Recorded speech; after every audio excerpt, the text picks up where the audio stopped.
ఇంటర్వ్యూలో సెలెక్ట్ అవ్వాలంటే కొన్ని క్వశ్చన్స్కి ఆన్సర్స్ ఇవ్వాల్సి ఉంటుంది అని గగన్ భూమితో అంటాడు. అప్పుడు భూమి కంగారు పడుతూ ఉంటుంది. అప్పుడు కృష్ణప్రసాద్కి ఫోన్ చేసి ఎలా చెప్తుంది, నేను ఎలా అయినా గగన్ గారికి దగ్గరగా ఉండాలి, మీరే ఏదైనా చేయండి అని భూమి కృష్ణప్రసాద్తో ఉంటుంది. అప్పుడు కృష్ణప్రసాద్ అంటాడు, నువ్వు చెవిట్లో బ్లూటూత్ పెట్టుకొని దాన్ని జుట్టుతోని హైడ్ చేయి, వాడు అడిగే ప్రతి క్వశ్చన్కి నేను ఆన్సర్ చెప్తూ ఉంటాను, నువ్వు ఆలోచిస్తున్నట్టు యాక్ట్ చేసి ఆ ఆన్సర్ చెప్పే అని కృష్ణప్రసాద్ ఐడియా ఇస్తాడు. అప్పుడు అలానే చేస్తుంది. ఆవిడు గగన్ క్వశ్చన్స్ అడుగుతుంటే ఆలోచిస్తూ యాక్టింగ్ చేసినట్టు భూమి చేస్తుంది. అప్పుడు అలా ఆన్సర్స్ చెప్తుంది. అలా ఆన్సర్స్ విని గగన్ ఇంప్రెస్ అవుతాడు.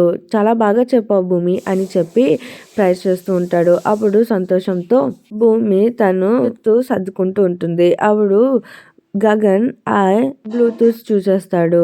అప్పుడు కృష్ణప్రసాద్కి ఫోన్ చేస్తాడు. అప్పుడు కృష్ణప్రసాద్ అంటాడు, కంగ్రాట్స్ భూమి, ఎలాగైతే మీరు సెలెక్ట్ అయిపోయావు కదా అని అంటాడు. Like share subscribe to my channel.